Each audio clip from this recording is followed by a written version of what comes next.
So imagine you create one of the most popular children's franchises in anime and manga, winning awards for both. Your series is shared around the world, and to this day, 20 years later, media and merchandise is still being produced for it. Shadow, wood, sword, thunder, power, sleep, card captors of the cloud, expect the unexpected now. Cardcaptor Sakura, Clamp's 14th published series, took the magical girl genre and turned it on its head. It focused more on the bonds between its characters than the typical monster of the week kids show. And it created a different outfit for its main character to wear for every single episode in a mix of different gorgeous designs. It was and still is a very beloved series. So Clamp attempted to capture that magic again in 1999, creating a series that essentially turned the mecha genre inside out. Instead of going into a giant robot to fight things, what if the robot was small? What if you still used your mind to control its actions, but instead of fighting to save the world, you were fighting in contests? This series would take that character relationship focus from Cardcaptor, but using it to show the bonds, tension, and joy of competing in a fictional sport based around highly customizable robots. And then what if I told you those robots were dolls? This sounds like the perfect formula for merchandising, right? So how come Cardcaptor Sakura has had what seems like hundreds of dolls released for it over the last 2 decades, whereas our series about dolls only ever had 2? Today we're going to be diving into Angelic Lair, a series that, despite almost half of the main characters being dolls, had a surprising lack of merchandise made for it, and solving the mystery of the origin of the dolls that were made for it. For the uninitiated, I'm going to do a quick overview of the Angelic Lair series as well as its creator, Clamp.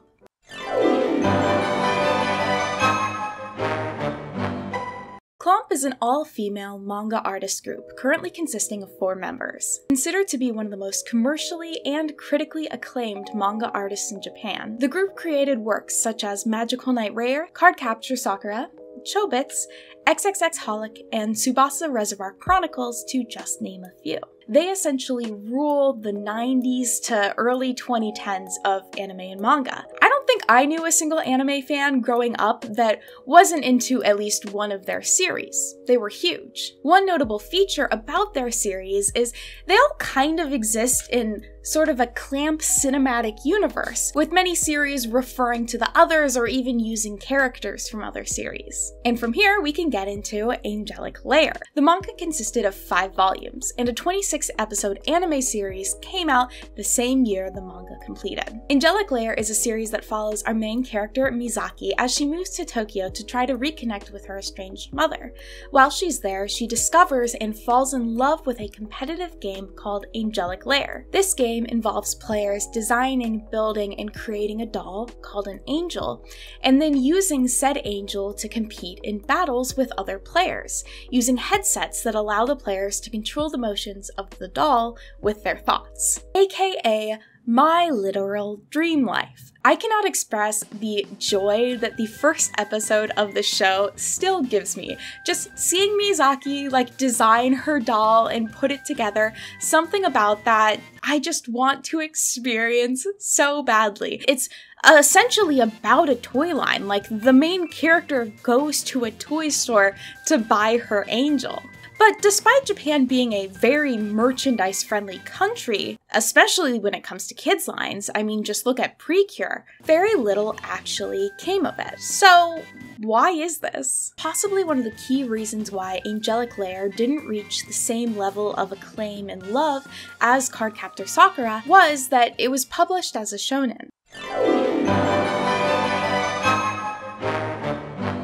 In the world of manga publishing, 2 major categories are shoujo and shonen, with shoujo series being targeted towards girls and shonen series being targeted towards boys. While these are more meant to identify a target demographic than anything else, both do tend to have their own tropes associated with them, with shoujo being more focused on friendships and relationships, romance, and having more flowery artwork.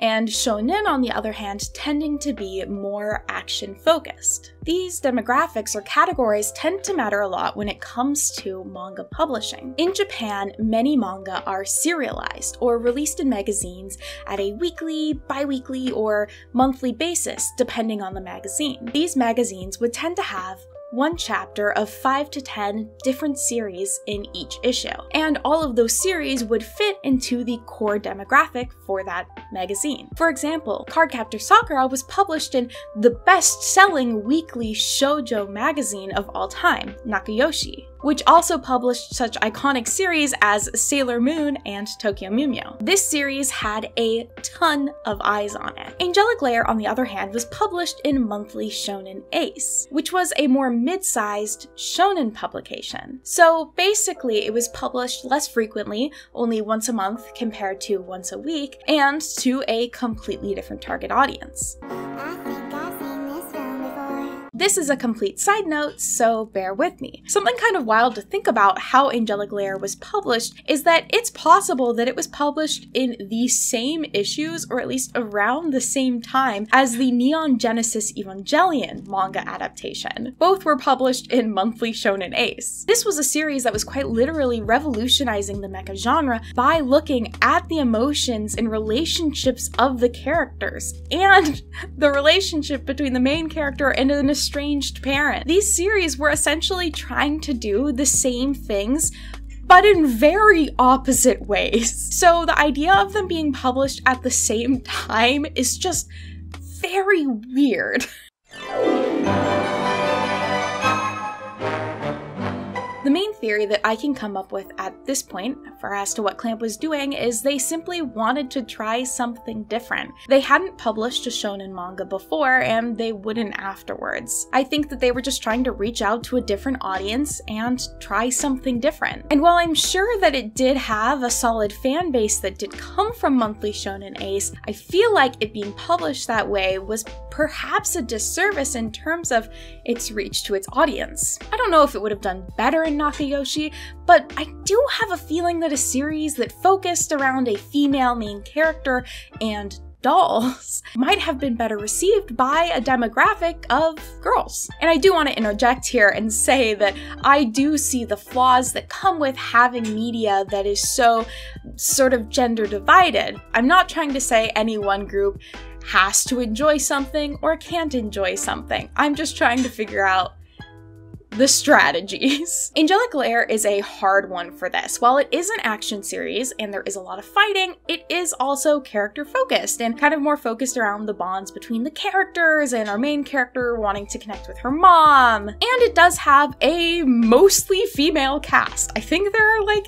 2 or 3 guys in the entire series. Like, there's not a lot of men in this cast. Around the world, there are a lot of gendered expectations about what kids can or can't engage with. So it's possible that to a Japanese audience, which has historically had some pretty strong gender roles, that there were young people that simply felt like they couldn't connect with it or enjoy it. But unfortunately, there's also this layer of kind of just like, who knows? The 2000s is kind of a rough period of time for me to research, especially when it comes to Japanese media. First of all, I don't speak or read Japanese, so I have had to use Google Translate a lot of the time. And another layer with that is simply that the internet actually, despite what your parents might have said, isn't forever. And pages do become unpublished or no longer supported by their domain or etc. So there's tons of information online that we've just lost forever. So it's hard to know if there was anybody talking about Angelic Layer being published, if Clamp ever openly posted on their blogs about Angelic Layer being rejected or accepted by any sort of publisher, or if that culturally would have been an acceptable thing for them even to talk about. I really only have a baseline understanding of the world of manga publishing, so it could have been an attempt on Clamp's part to reach out to a broader audience and try something different, or it could have been limitations placed on Clamp by what publishers were willing to publish. I just won't quite know. Angelic Layer didn't end up being a very long series either, with it only being 5 volumes and I believe about 28 chapters. We can compare that to Cardcaptor Sakura, whose original series ended up being 12 volumes, so more than double the length of Angelic Layer. Another thing I find quite curious about this is pretty quickly after the manga had started publishing, they must have started working on the anime, because the same year that the manga finishes, the anime started airing, which is a pretty quick turnaround, I feel like. I couldn't find any specific stats about the readership of the series and, how many eyes were on it, but it must have either been successful enough that they were able to get an anime started for it, or I don't think it would be totally unfair to assume that Clamp's status in the industry helped them a lot with getting a studio to sign on to the project of making the anime. And what also might help was that it was a fairly new studio.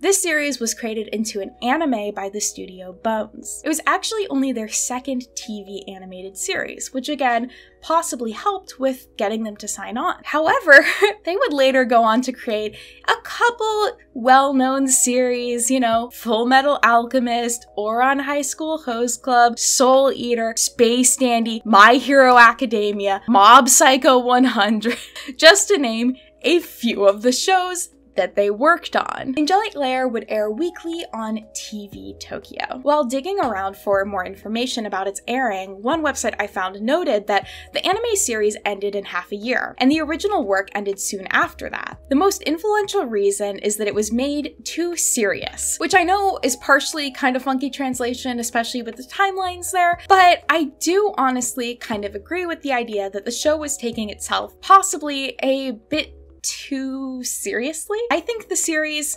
maybe wasn't written with the best idea of what exactly it wanted to be, and a lot of critics or users who have left reviews in general kind of agree that it's a meh series. I think that to possibly more adult fans, it would be really hard to be invested because there wasn't a ton of conflict when it comes to would the character win or lose. However, I still believe that this was an enjoyable series as a kid to watch or read, mostly speaking, again, from my own personal experience. I loved this as a kid. So with that in mind, let's dig into the world of Angelic Layer merchandise. So if we're comparing this to Cardcaptor Sakura, it is honestly shocking how little Angelic Layer merchandise there is. I don't have specific stats on this, but I would not be surprised if this was the least merchandised Clamp animated series. They still make merchandise for many of their series, but in terms of the inclusion of Angelic Layer, it's really rare, and the characters really only ever show up if there's some sort of group art promotion where Clamp is, pulling characters from all of their different series. Out of the 130 different items available on the official Clamp merch website, only 6 of them include character artwork from Angelic Layer. One of those being a bar of soap. This bar of soap, I think, is in fact the only thing that you can buy from their website that only features an Angelic Layer character. You otherwise have to get a set of these hand sanitizers or a piece of merchandise that features this group artwork. So again, that is only 4% of all of the merch that they offer right now, including an Angelic Layer character, and only one item that just has an Angelic Layer character on it. And that's today, even with nostalgia goggles and everything. So we have a not super popular manga with a kind of meh received anime, but still you would think that they would make merchandise to try and capitalize off this series, right? Not really. The series would have a typical number of kind of paper products and clear files or plastic folders that you could put files in. But in terms of the merchandise you might expect, there really wasn't a lot of it. One thing that there are a number of different ones that have been shown to exist are garage kits. Now, garage kits are kind of a really interesting corner, I guess, of the merchandise world of anime and manga. What they are essentially is a figure that you put together and paint yourself. So when you look at a figure like this, you might think, ah, my gosh, Mary, you have this no doubt, or you want to get it. No, because it's a garage kit, and I can't paint things. These are what I would consider to be a more expensive, they would be around $100, collector item. I don't think these are things that kids were ever putting together. Also, there's a pretty wide range between licensed and unlicensed garage kits, aka people kind of would make their own figures. I do believe that we have at least one example of a licensed one here, but then we have all of these other ones. I don't know if they're officially licensed or not, and it's really hard to find information about that. So kind of right from the get-go, we can see that the merchandising isn't necessarily aiming towards a younger audience. Garage kits, again, are not something necessarily that kids would be building because there is kind of an expectation of you having things like an airbrush and patience, and they are somewhat expensive. There were 4 technically figures that were released for this series. They are so fucking ugly. I am sorry. I have seen these figures so many times online. I remember as a kid seeing these figures and being like, oh, those do not look so good. These were figures that came with attachable arm and leg segments so you could change the poses they are in, which is very cool. And they actually released twice, which is why I mean that there were 4 of them. So they only come with the 2 characters, but they came released with these pink figures and later with these green figures.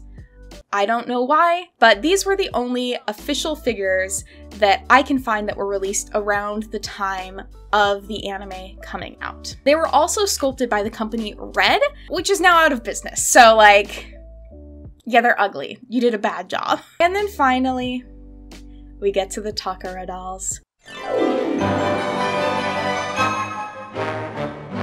Finally, a series about dolls getting dolls. I remember so clearly going online, going to myfigurecollection.com, looking at the Angelic Layer figures that they had and seeing the pages for these dolls, which have so little information on them, and going, how can I get one of those? These dolls were manufactured by Takara, which is the company behind the incredibly successful Lika-chan dolls. Like, side note, Lika-chan is essentially why Barbie wasn't ever super successful in Japan. Super interesting to look into. That girl is powerful. These dolls were part of a line or series produced by Takara called Character Model Original Dolls. They were 1/6 size dolls based off of different anime characters.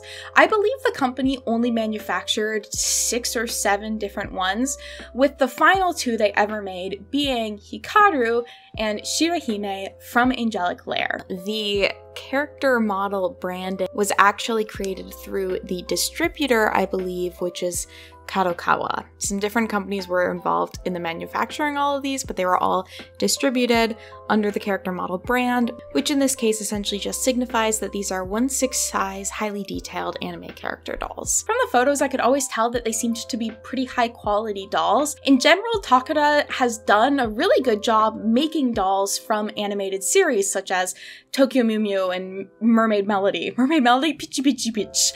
Pitchy pitchy. So they do have a history of making anime dolls, but still, these ones are different. They're 1/6 size, so they're a bit taller than these other dolls, and they just kind of seem like they're on a league of their own. It was really, really hard to find information about them. It's not exactly easy to find information about animes from 2001 in general. A lot of web pages are dead or have been archived, and even if you know what you're searching for, it can be really hard to find the right terms or phrases or to know where to search for it. All I really knew for the longest time was the manufacturer and the distributor. I couldn't even find a price for these dolls. I would Google online and I would find different auction listings, but none of them would talk about the origins of them, just hey, we're selling this for XYZ price. Few photos of them exist as well. I swear there are the same couple of photos I've seen time and time again. Listings for the Hikaru doll co-op maybe like once or twice a year at most. The Shirohime doll is more readily available, but the Hikaru doll is pretty rare. But it doesn't seem like these were mass-produced dolls or super popular. And a secret that I have yet to reveal to you in this video is that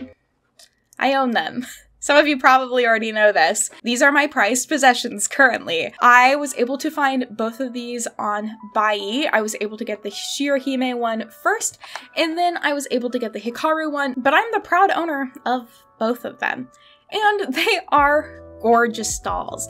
I do tend to keep them in their boxes because I don't have a proper way of displaying them just yet, but once I do, you better watch out. I'm gonna be posting so many pics of these bad boys online, if only for the sake of people knowing that they exist. And so there are other photos available of them. But I was hopeful. I was thinking, hey, I finally have these in person. There should be a hint on the box, right? For where they were sold or why? No. There's nothing on these boxes that detail their origin in any way other than they were manufactured in Japan. However, we have a few hints here. We can use our thinking caps. The first thing is that there is no information about where it was sold, and right down here, you can't really see it, it says that these dolls are recommended for ages 14 and up, which means these were not intended for a younger audience to play with, likely more so that they are collector items. Also because they come with stands and different kind of customizable pieces, which is a very cool feature of them. It again kind of leans into the idea that these aren't for kids. These are for collectors. Some other factors that help imply some more information about them is, first of all, there isn't a window on the front. The packaging very much does not look like something that you would see in a store. And what also helps imply that is there is no sort of barcode on them anywhere. So I could check off pretty confidently that it's really unlikely that these were ever sold in store. So where did they come from? How did people get them? I was stumped on this. I was Googling combinations of terms in Japanese and English, looking through any website I can get on, ending up on some super weird websites because of it. But eventually, I remembered that Clamp had a website. And because their website is clamp-net.com, I had a feeling that it's been their website for a while. I don't think you usually include net in your URL unless you've been on the internet for a while. Just sort of screams early internet to me. So I went to the Wayback Machine, and sure enough, it had hits starting in 1999. Perfect timeline for us. If for some reason you don't know what the Wayback Machine is, it's a part of the Internet Archive that essentially saves web pages from different points in history. It's really fascinating. I highly recommend you go on it and play around with maybe different websites you went on as a kid, or if you want to see what old YouTube used to look like, definitely check it out. Also, please consider supporting the Internet Archive. They are incredibly important, not only to me, but for the archival of online information, software, and things like that. Things that we can and will so easily lose because we don't have it archived online. And so I spent the next 2 hours on Clamp's website on the Wayback Machine, digging around, trying to find information about these dolls. The thing with the Wayback Machine as well is just not everything can be saved. Part of that's because of the death of Flash Player. Also, it's just hard to save some images. So things weren't super accessible or easy to get around. However, I was able to access their headline news section from 2001 in August, which had an angelic layer section, and sure enough, as I scrolled down, a familiar phrase in English, thank God, popped up. Character model. I cannot express how excited that I was to see this. And Google Translate confirmed for me that these were dolls that were released in limited edition through the magazine New Type. You had to buy a copy of the August issue of New Type, whose cover story was about angelic layer, and within there you could find a mail order slip to order the dolls. The only questions that I have is I'm not sure if you had to get both or not. I think the situation is it was both dolls together. Again, I can't say for sure because present-day Mary hopping in here. When editing this video, I ended up finding some other resources, one of which being the Angelic Lair Perfect Collection, which is an art book or a guide for the series. I've seen this book pop up for sale a few times, but never thought much of it because when I think of art books, I really just think of books that contain artwork or sketches from the creation of the series and didn't think there would be much in it that would really help me out. However, I actually kind of stumbled upon scans of this art book that were hosted on the Internet Archive. So shout outs again to the Internet Archive for making this somewhat rare book way more accessible, and I'd never seen the inside of it before.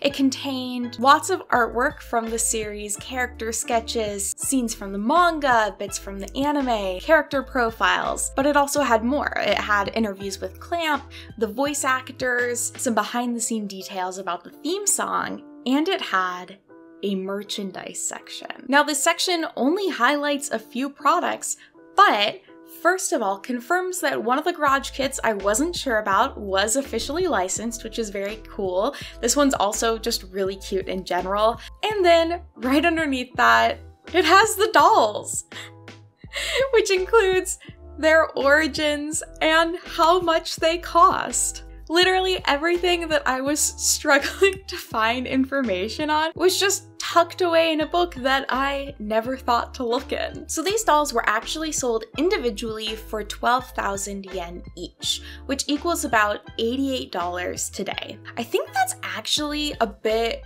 more than I paid for both of them. I think with shipping, it kind of balances out to being the same price, but the list price for these dolls today do tend to be under that. It's kind of funny though in retrospect because when I bought them, I totally thought I was paying over the list price and that this, was so much more than they originally would have sold for. Which, no? Also, because they were sold individually, we can assume that Shirohime, this one, was the more popular character of the two just because we tend to see so many more listings for it. So either the Hikaru fan base is more hardcore and is not giving up their dolls, or Shirohime was more popular, which in, a terrible way kind of makes sense because if you have a series that's being targeted towards men, one of these collector items is gonna be possibly a little more appealing than the other. Just saying. And I know I've said it before, but collector items really is the key term here. These dolls are very detailed and do require skills and tools to be able to set up and display properly, which I now know personally because I have taken them out of the box. I've committed the sin. I really went back and forth a lot on if I was gonna do it, and I did it.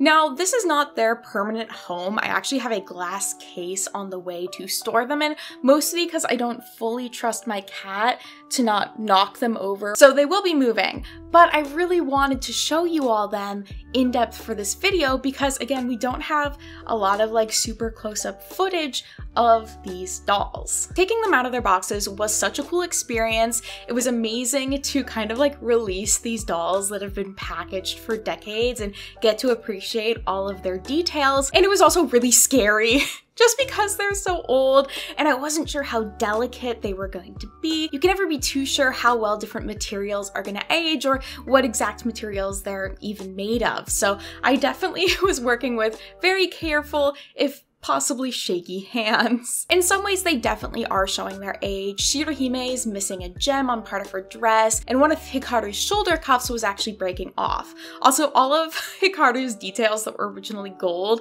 have faded to either this dark gold or even green color, so I honestly might even look into repainting parts of her just so she can, be looking a little more crisp and clean. And relating back to the skill aspect I was talking about, these dolls have different accessories that they come with to add in kind of all the final touches details, like the dolls have different little antennas and stuff like that, which to add them on yourself required taking the dolls' heads off and putting holes through them. Like the Google translated instructions seriously say to drill a hole in Shirahime's head, which I did not.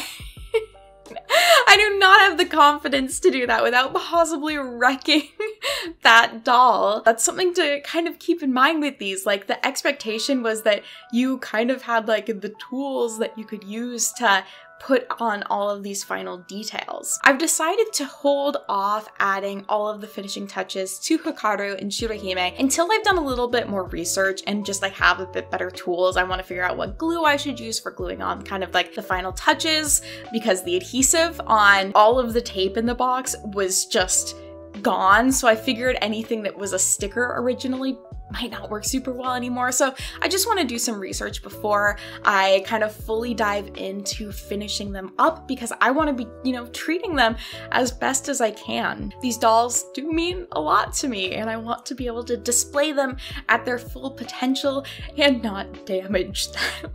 The dolls' designs just translate so well into real life. In terms of the posing abilities, the dolls are kind of limited. They're definitely not ball jointed dolls. They, you know, I kind of got them set up matching the poses on the box art, which was kind of just the main goal for now, for having them look good. And I'll be sure to post updates probably on here in the form of a short, and then as well on my Instagram and other socials as I continue to kind of finish up with these dolls and adding those final details to them. Again, like I was saying earlier, I really want to be able to have these be in their full glory and get some really nice photos and footage of them for other fans to be able to see. And like I was saying earlier, the list prices that I've seen for these is actually less than they originally sold for. So if that comforts you at all into possibly picking them up, I highly recommend looking into it. Just, you know, search for Angelic Lair in Japanese on Bai and keep an eye out for them. I'm overjoyed not only to know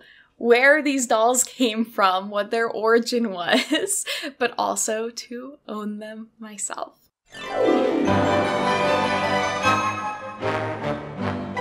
These are dolls that I just feel like were designed and created with love. And so I completely understand why they were a limited edition release. These are not kids' toys, these are collector's items. But that does mean that this entire series focused around dolls never had a toy release to the general public. In fact, I don't think even the figures were kind of associated or supposed to be for younger people. They were all more collector focus. The series, which had the building blocks of being a merchandising powerhouse, never would be. There are thousands of reasons why it could possibly be that way. But there are two main ones which I think might be true at this point. The first is Clamp didn't want it to be one, and the second is I had a severe misunderstanding of who the core audience for this anime was supposed to be. Talking about the first one with Clamp didn't want it to be one, other people pointed this out, but it's a shorter series that has a lot less foreshadowing at the beginning as other Clamp series, which means it wasn't really created with longevity in mind, and the complete story is told within the 5 books of the anime, meaning that it didn't really have the long-term merchandising appeal in terms of, you know, having future seasons. It starts and it ends with its 26 episodes. It was also published in a magazine that Clamp had never worked with before and would never work with again. While the character development was there, the action of the series would kind of fall flat due to our main character's kind of inability to lose. And I really just don't think that Clamp was creating Angelic Lair with the idea that they would have a hit series. It more sounds like that maybe they just were trying something different and they had some characters that they wanted to use, so they ended up making a series around that. And thinking about the core audience, I always figured it was me when I was a young person who was reading and watching this. I loved dolls and I loved technology, and that just seemed like a series that was made specifically for me, but based on the merchandise that is available, it seems like Clamp was trying to reach out to an older audience. So it just doesn't seem like they really thought that this series would connect well with younger people and would be something worth merchandising to them or something that they wanted to merchandise to them. So I kind of feel like at the end of the day, Clamp got maybe more than they expected or wanted with the series, considering the fact that it did end up becoming an anime. It certainly isn't their most popular or it seems well-loved series in any way. Clamp has a number of different series, again, that they're actively making merchandise for, and Angelic Lair just isn't one of them. And maybe it was just never intended to be. Do I think that that's really sad? Absolutely. But I also maybe think it's kind of respectable for the company to decide, hey, we're not gonna try and just make a bunch of money off of this series. That's not what we want to do. Or maybe they knew it wouldn't work. Who knows? So at the end of the day, the only real losers are people like me who for some reason just really like Blanche, but they will never make a doll of her, and I have to live like that. Oh, I also do want to highlight, Angelic Lair did also have a Game Boy Advance game. I just want to throw that out there. I know I didn't talk about this in this video. I'm probably never going to cover it because it's in Japanese and I'm dumb. But I just wanted to throw that out there as well, that they did have a Game Boy Advance game. So again, more of a focus on who is the audience, Clamp. Thank you all so much for coming on this deep dive into Angelic Lair, its history, and these dolls specifically. I'm so happy to have them. I hope I get some really good B-roll of them and you're like, wow, those are really cool dolls. So I can be like, wow, yes they are. I really enjoy doing deep dive videos on this channel about a variety of different subjects, and I'd like to do some more about dolls in the future. Alright, thank you all so much for watching. If you enjoyed this video, feel free to give it a like, subscribe if you would like to see more of my face, and I will see you all next time. Bye-bye.